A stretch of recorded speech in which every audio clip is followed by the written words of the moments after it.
Hi guys, it's Veko here. So today we are finally going to take a look at game 10 of the World Chess Championship between Caruana Fabiano and Carlsen Magnus. And I have to say in advance, there are many things in life that I don't understand, such as codeplay, popularity and women, but I think this game beats them all, and I have just spent several hours analyzing it and trying to figure out what's happening, but yeah, I think I have barely scratched the surface. But okay, with that being said, let's take a look at the game, because it was, I think, one of the most memorable and one of the most interesting and exciting encounters in World Chess Championship. Well, okay, I won't say ever, but in recent history at the very least. So, okay, Caruana was playing white and he played 1 e4. c5, so both players are continuing with their main openings. Knight f3, knight c6 and d4. And just like in the previous white game, Caruana doesn't go for the Rosolimo with bishop b5, which he played in first 3 white games of the match, but he tries the main line of the Sicilian. C takes d4, knight takes d4, knight f6, knight c3, and e5 by Carlsen, the Sveshnikov, the Lasker Sveshnikov variation, characters by e5. We have already seen this variation in game 8. Knight db5, d6, all main lines, and here once again Caruana plays knight d5, which was he also played in game 8. Once again bishop g5 is the main line here, but okay. And here many commentators, especially Anish Giri, they were a bit surprised because they thought nobody repeats the same opening in 2018 twice, and they all thought knight d5 was used in game 8 as a surprise weapon. But okay, as we will see, Caruana hasn't yet exhausted all possible ideas in this position. Knight takes d5, e takes d5, bishop b8, knight b8. So yeah, this was all seen in game 8. Let me just remind you quickly that knight e7 was for a long time considered as the main move, but then after c4, something like a6 doesn't work due to queen a4, and you have trouble because you can't play bishop d7 due to mate. So yeah, they have to play knight f5 or knight g6, and that is something completely else. And I think knight b8 is today more of a main line here. a4. Once again, here c4, a6 works because after queen a4 you simply play knight d7, and this bishop is protecting d6. Okay, for more details I refer you to my game 8 video, which I have covered the opening intricacies in greater detail. So a4, the idea is to leave the c4 open for the knight. Bishop e7, bishop e2, castle swing, knight d7. These are all more or less standard opening moves. And here, this was all seen in game 8. And there, if you might remember, Caruana played bishop d2 with the idea of preparing a5. And here, he was the first to deviate and play a completely new move. He played b4. And to an extent, the idea is similar. The idea is to prepare a5. But there is one big difference. If black continues as in game 8 with f5, then after a5, a6, knight a3, you get the more or less same position as in game 8, but here instead of bishop on d2 you have pawn on b4, and white argues this is more useful move for him, and it most probably is because now bishop can go to e3 and b6 in one go, and yeah, this is I think better for him. But okay, the drawback of early b4 is that it can be countered by early a5. And so a6 was played by Magnus. He can also play immediately a5, but then, okay, either c3 or b takes, and let's say rook takes and bishop a3. This is the major difference because you are pressuring d6 and it's a bit hard to defend it. And you also intending to go bishop b4 and then a5, and you know, this knight is standing well on b5 actually, I think. So I think Magnus' decision was good. He played a6. Knight a3, and now this knight is taking the square away from the bishop, so you can't play bishop a3 anymore, and only now do you go a5. And Caruana took on a5 immediately, and this indicated he was still in his preparation. But this is a somewhat counterintuitive move because white voluntarily breaks his pawn structure on the queen side, so now a4 and c4 are isolated, and he doesn't have typical idea of c5, which was important in game 8. But on the other hand, he will get some tempi on the queen side. He will push a5, he still controls b6, and yeah, so it's very, very much playable, although it's a completely different strategical idea. Rook takes. Of course, black can take with the queen, but after knight c4, it's probably best to go back, because if you go to c7, then after say a5, something like f5, bishop e3, f4, and now bishop b6, this queen is a bit misplaced here, because after you take, let's say you take with the knight, you would rather be somewhere on the other hand side of the board. And also after a5, you can't play b5 here, because then black just jumps here, knight takes, and you can't capture this rook on a1 because your queen is hanging.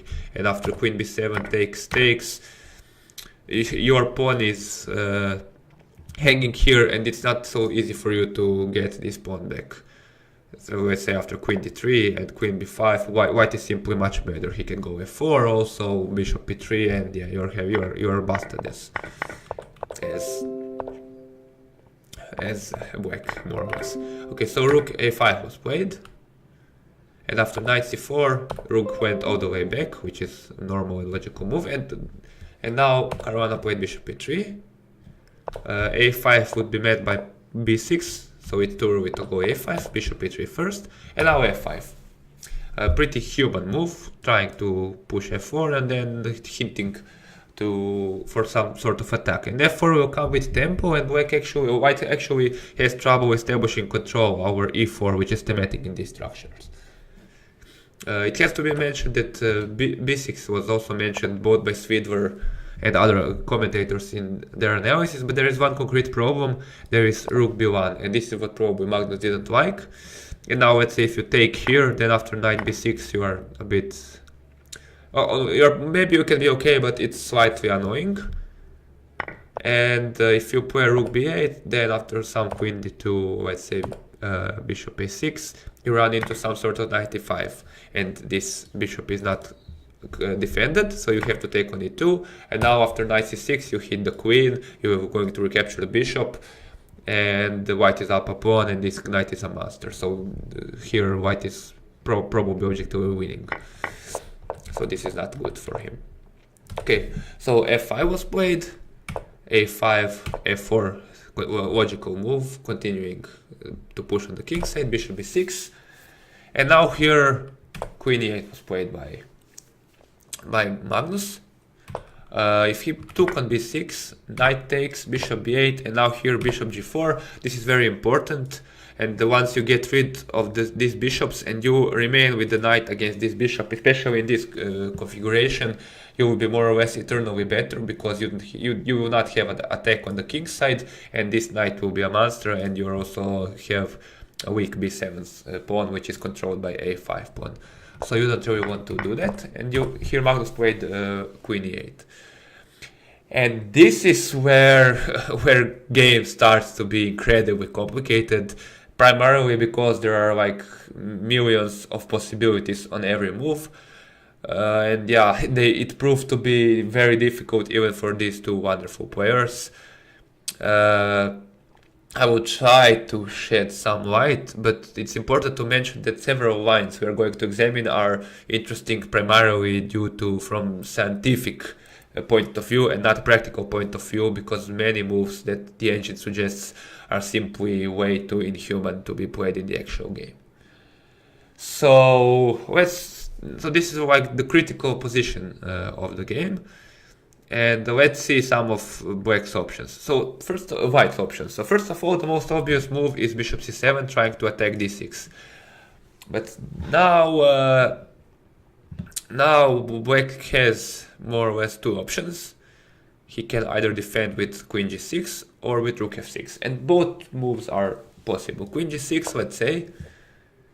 And now, I don't know. let's say you play rook e1, and now probably black can go for e4, and rook e1 is not particularly good. Oh no, sorry, you can't go e4 because after bishop h5, your queen is overloaded. She can't defend both d6 and d4. So after rook e1, you probably have to do something like, I don't know, queen h6 maybe or something, and then take it from there. But it's not ideal. Yeah, queen g6 is probably not the best move in this position, although it's maybe playable, but I don't know. But rook f6 is more flexible because you retain the option of queen f8 here. And yeah, it's now a bit hard to suggest what white should do. So let's say if he plays bishop h5, which is important idea to provoke g6 and take the maneuvering along the 6th rank possibility from black. And let's say after g6, bishop f3, something like queen f8, then you want to play queen h6 or something. And okay, this is rich of impossibilities. So let's say queen e2, this is just one sample line. Knight c5, knight b6, rook a6, and now knight takes, queen takes. And okay, white is probably slightly better after bishop b6.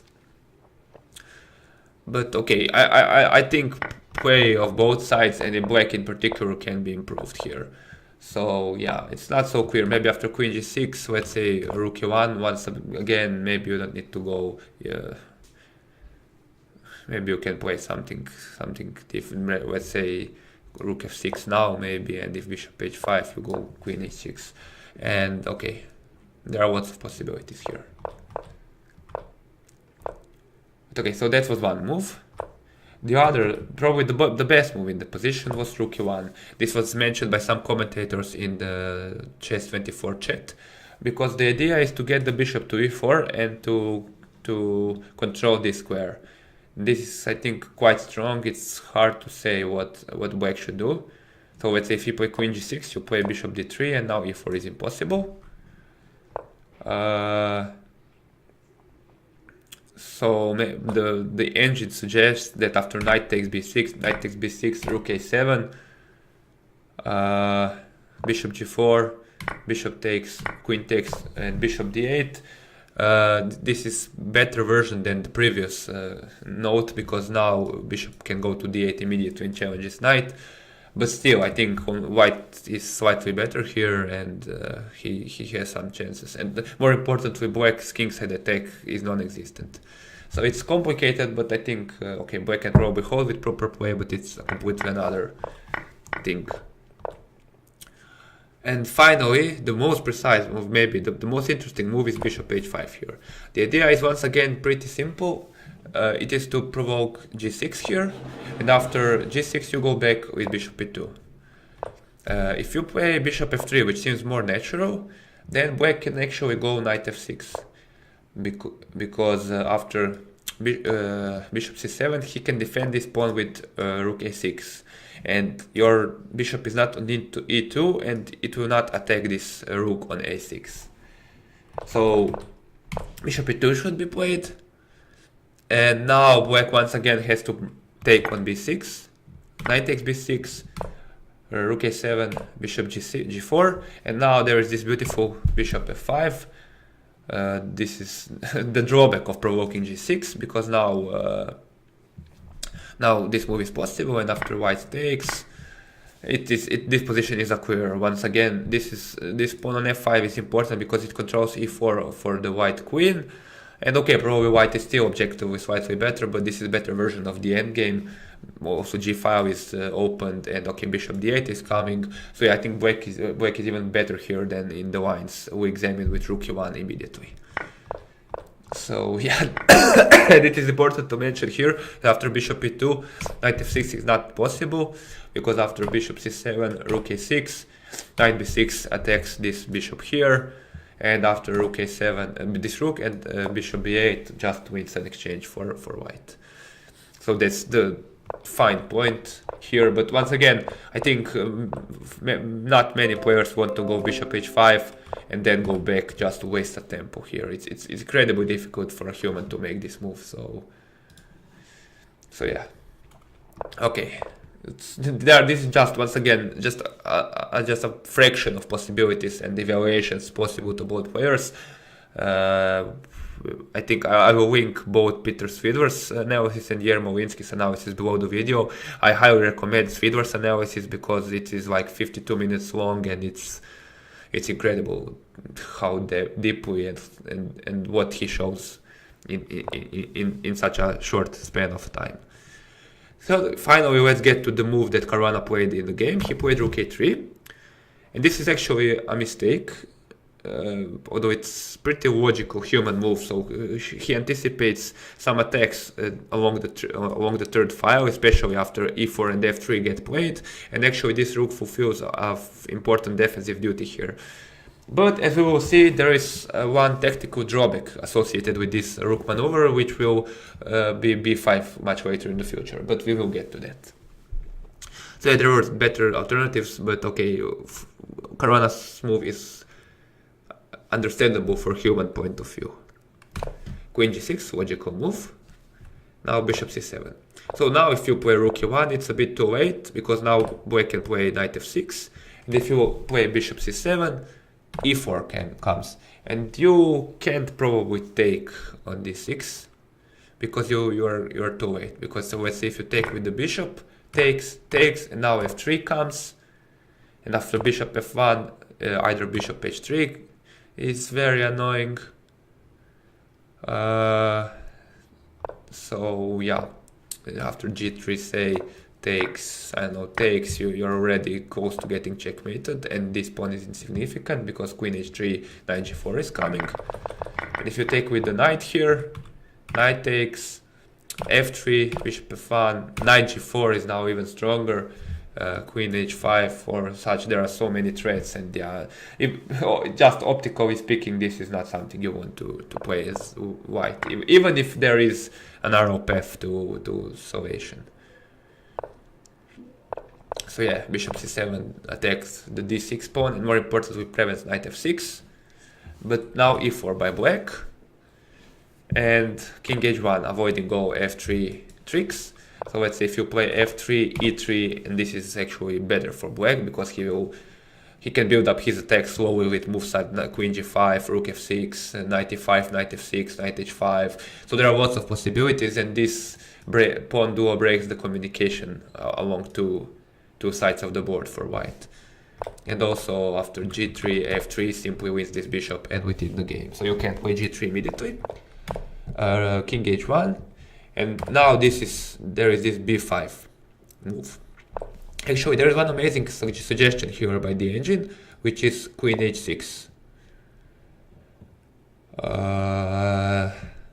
So this looks very inhuman because why would you want to play that when white can play rook h3? But after queen f6, you are arguing that this queen is better on f6 than rook on h3, and now knight e5 is a very serious threat. And let's say if white goes back, you always will want to repeat, but you will play knight e5, and now you know all your pieces are coming into attack, and black is overwhelmingly better. So I'll just mention that the engine suggests that the best move here is rook g1. So yeah, so much good luck finding that in a real game. And another, the point of queen h6 is to, you know, to prepare, to keep an eye on this h2 square and prepare some sort of either rook f5 maneuver or bishop f6, bishop e5, something along these lines. And yeah, so let's say just c3, stupid move rook f5, and then you want to go f3 and rook h5 or something like that. And yeah, it's annoying. But okay, b5 more human move, and yeah, this is incredible. And the idea of this move is just simply to divert this knight from c4 and to include your knight, and we did the white square bishop in the attack. So let's say if white takes en passant, you take the rook on a3, knight takes a3, and now you can push f3, g takes f3, and now knight e5. This was actually mentioned by Svidler and other commentators, and this is incredibly strong. Because, you know, there are all sorts of threats coming. All black pieces are participating into attack, and this bishop on c7 and this knight on a3, they are far away from action. and it's even hard to suggest a move for white here, because let's say rook g1 here, you can probably play something like queen h6 and then slowly build up the attack. F2 will be weak, e takes f3 is threatened, knight takes f3 probably, and then yeah, you are in huge trouble here. So Caruana correctly evaluated, he doesn't want to take like that, he played knight b6, this is basically the only move. Knight takes b6 by Magnus, and now bishop takes b6. And here this was another critical moment. The best move according to the engine is b4, just removing this pawn from the attack, and after rook b3 something like bishop f6. Now threat is bishop c3, and if black takes on b4 you still play bishop c3 now, and now you're preparing some sort of f3. Let's say if he plays rook a4, bishop e5, you can also play bishop d7 here and you're probably fine. But if you play bishop e5, white is the one who needs to be careful despite an extra pawn, because f3 is a serious threat. This rook is not on here, and yeah, it's not here, so you need to be careful. Let's say if you play something like rook e1, f3 is probably immediately winning. So you probably have to play something like bishop e5 and now f3 g3, and hope you can hold this position after rook e1 or bishop f1 or something like that. But I think black has enough to hold the dynamic equilibrium here. So okay, with queen g5, the idea is to to prepare rook f6, rook h6 or something like that. And this was this is a very unpleasant idea in practical game, although objectively, engine will laugh its heart out. And Caruana played g3. Obviously, the most obvious move is taking on b5, and this leads to incredible complications. And in practical games, it's incredibly difficult to defend this as black, but okay, engine does this without a problem. So rook f6, rook e1, preparing bishop f1 idea, rook g6, threatening checkmate, bishop f1, defending, and now bishop f5, defending this e4 square. And now suddenly it's once again hard to say what is the best move. So one simple line here is rook a4, trying to return to exchange here, but then bishop g4, and let's say f3, e takes f3, g takes f3, bishop d7, and okay, this is evaluated as much better here for white by the engine. But okay, in practical games this looks a bit ugly, this kingside. But okay, it's important to mention that g1 is defended by this bishop, and most probably white is fine here. But it's understandable why Caruana couldn't evaluate or didn't want to enter such positions, because if you don't find rook a4, then it's unclear how you are doing. Let's say if you play g3 here, then after rook h6, g takes, queen takes, already it is not so clear what the evaluation here is. So yeah, you need to find some tricks to handle. G3 is more human, trying to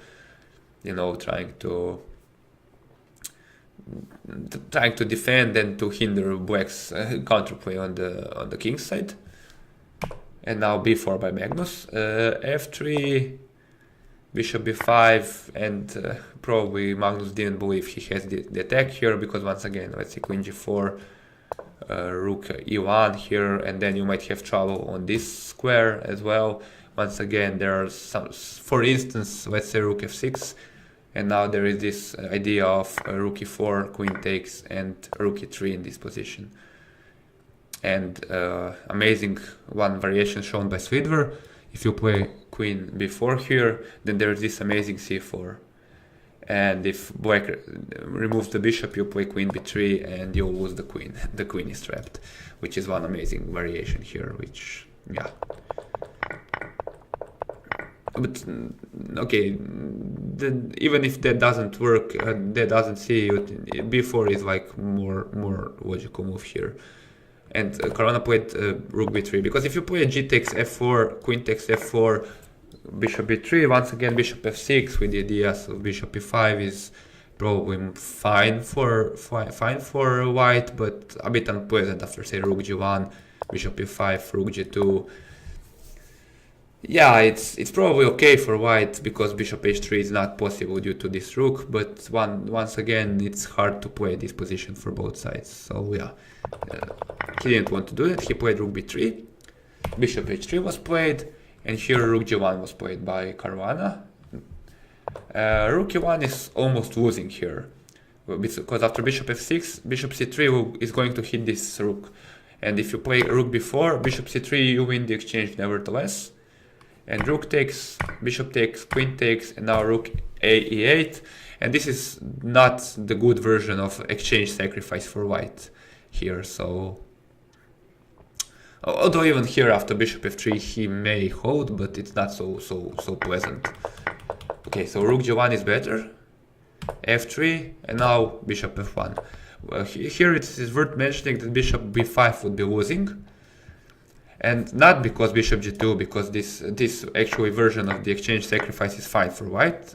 He will call it before, and there, you know, this dark square bishop is a bit dumb here. It's restricted, so you don't want to do that. But rook f6 you play, and after say, so the idea is pretty basic. You want to checkmate here, and after bishop e3, queen h5, rook takes, you're already dead here because your queen will be hanging on d1. So yeah, there are lots of threats. You will need to play queen d2 here, but then after rook takes, queen takes, and rook a8, black is just better. He has gotten rid of this excellent pawn, and then he can start attacking on the other side without any fear. So yeah, this is worse. So bishop f1, exchanging this strong bishop. Bishop takes f1, and here queen takes f1. Once again, rook takes f1 is close to losing, and it just demonstrates how dangerous white's position was. Because now after rook g1, queen g1, queen g4. Okay, I can't tell names of the pieces and the squares any longer. Rook takes b4, rook f6, bishop e3, and now rook f5. a6, okay, sorry, probably most precise is rook f5 here, and after rook g1, rook h5, queen f1, you have just wasted 2 tempi to get the queen here to prevent queen h3. Now bishop g5, and yeah, you're probably winning here. You have now prevented bishop e3, and now you can just go for the slow bishop rook h6 and queen h5 with checkmate, and there is little white can do to prevent it. So with queen here, you actually prevent queen h3 in the future. So now Magnus took on d5, but now queen g4 is bad, because now white can simply take here, and if you go for the same, let's say rook f5, a6, rook f5, but you are not having an attack here. White can simply play a7, and if you can play queen h3, and also it is important that this doesn't work. So yeah, basically white has saved 2 tempi with queen f1, and he now gives himself time to take on b4 and to push on queen side. And Magnus took a good decision. He took on d5, Caruana took on b4, and now queen e6. And now, objectively speaking, this should be an equal endgame. I think that for the remainder of the game, the engine evaluation doesn't leave the dynamic equilibrium evaluation, but yeah, there are still many fine points here, and yeah, it is very much possible to lose, especially as white here. And the commentators actually evaluate this endgame as favorable for black because of this pawn. It restricts white king, but actually this pawn chain is not so secure as one would like. Rook b5 was played by Caruana. Actually, queen b5 was an immediate draw here. After, let's say, d5, rook d4, rook f5, there is this c4 here. And actually you need to see one very nice finesse here. After rook h5, this looks a bit dangerous. Rook takes, g5, preparing queen h3. You need to find rook gd1, and after queen h3 there is this amazing perpetual with rook d8, rook takes, bishop takes, queen e8, king g7, and now bishop d4 here. And yeah, obviously you can play king g7 because of this. And yeah, at the very least white has perpetual if he's not mating. And bishop f6, queen e7, king g8, or rook, queen e8 is just a perpetual check. And I wrote in my notes it's a perpetual check, lol, because yeah, I don't think anybody would go for this 10-move variation in such a situation. It is also important to mention that both players were pretty low on clock at this point and time trouble was approaching. So rook b5 was played, removing the rook from this diagonal. And yeah, if d5 now, you can probably start attacking this pawn. Bishop d8. This move was severely criticized by Grishuk, and he said this is the worst move on the match, but actually the idea associated with it is not so bad. So let's say rook fc8, which looks more logical. After queen b1, you still want to go rook d8 here. The idea is to play bishop b6 and then proceed with e3, but in this version you are not able to do so because you have put the rook on c8. So let's say queen b2, you take. If you play e3, he goes b7, and obviously black is now who is losing, so you don't want to do that. So Magnus played immediately this, but now after queen e1, e3 is prevented. Takes, rook a b8, and now queen e3. Queen d2 was probably more precise, defending c2, but after d5, queen takes. Sorry, it's probably even more precise to take here first and take. This is objectively still draw, although white is the one fighting for it, but yeah, okay. This is another way of reaching draw, but Caruana played queen e3, probably missing black's queen e2 move that features in the game, queen c4. And now rook b2. Actually, once again, rook gb1 is suggested by the engine, just giving up the c2 pawn, and after black takes b7, and the engine argues you can't improve here after d5, queen d4, and I don't know, rook fd8 and something like h4. And yeah, it's hard to suggest how exactly black is going to make some progress here. But okay, Caruana's decision is more human, especially with tight trouble. He defended the rook and the pawn with rook b2, rook b7, trying to gang up on this pawn. And now rook d1 attacking the d6 pawn.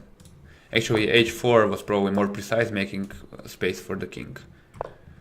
And now after rook d1, queen e2. This is a tricky move, which Carlsen tries to play for the win. There are beautiful variations associated with it. It seems like a blunder in the first instance, because white can seemingly trap the queen with queen b3 check, king h8 and c4, and now this queen doesn't have anywhere to go. But actually, black has a very nice shot here. He can take on b6, and if white takes the queen, he is losing here because this pawn is stronger than the queen, and you don't have a move here. It's you move the queen, he takes here, you go here, and he takes here, and black is more probably winning in this endgame. Even here, maybe there is something stronger, maybe something like, okay, yeah, probably maybe rook b4 or something like that is sufficient, or rook a6, yeah, I don't know, but okay, at the very least this wins. And also here, queen takes e2 seems like an immediate draw, but it's not so simple. After f takes e2, rook e1, rook takes f2, rook g1, this seems to draw immediately. But actually there is this beautiful trap set by Magnus with rook b f7. And obviously you can't push now because you get this and you just lose here after this. So rook bb1 trying to defend this square, but then once again d5, and if you push b7 now, you still get the same variation here, and black is close to winning in this rook endgame. So Caruana took a correct decision. He played rook e1, queen takes, rook takes, and now d5. And this looked very unpleasant for white at first, but actually he is fine all the time. This pawn proves as a source of enough counterplay. So h4 was played, giving the loft for the king, rook c8, rook a3, preparing some rook a7, rook a6 ideas, king f7, and rook h2. Actually, rook a7 would draw immediately, because after b8, c4, draw more or less on the spot. Black should take since he can't allow c5, and after rook b4, this is just win, a draw. Let's say rook g8, takes, and takes, and yeah, you get 3 versus 3 with 4 rooks, but this is just dead draw position. But okay, Caruana played rook h2, and here everybody got excited because they thought white king might be boxed, and this king is very more active. But actually, with 4 rooks on the board, this activity is not that important. So g4, rook c6, rook a6, king e5, rook g3, king g3, h6, and here h5. White can't play anything else, most probably, and more or less he shouldn't allow g5, which boxes this king in. So h5, and here Carlsen probably counted on g5 previously, but after h takes, rook b5, this is the same idea as in the game. There's enough counterplay along this 5th rank due to the pin on the king. And if you play h5, rook a5 leads to an immediate draw. After rook takes g4, king h3, king f6, rook takes b6, and rook takes h5. And rook g6. This is just dead draw. Just drawn position here. So Magnus played rook d4, probably hoping that with king d4, probably hoping that with king c3 he'll get some chances. But he probably missed or underestimated White's reply. I think he missed it. Rook b5. And this is incredibly strong, creating the threat of rook a5 and taking on d5. And actually Black has to be careful, or he needs to admit his mistake here. So let's say if you take on c2, then rook a5 is just horrible for you, because once d5 falls, all the other pawns fall, and you still need to count with rook a7, which might be strong. And if you play rook c5, then after rook a4 check, rook c4, rook a7 is more or less, well, I don't know, losing on the spot, so to speak. Probably even here, rook a5 is very unpleasant, but rook a7 is also good. And finally, if you play king c4, then rook a5, rook b takes b6, rook takes d5, rook b1, rook e5, rook g1, king f4. You may be fine here, but you are the one fighting for a draw with black pieces. So Carlsen took things into deep thought. He talked for some 15 minutes here, and he played rook d6 here. This is practical way of making a draw. He admits his mistakes and goes for the rook endgame that will arise in the game.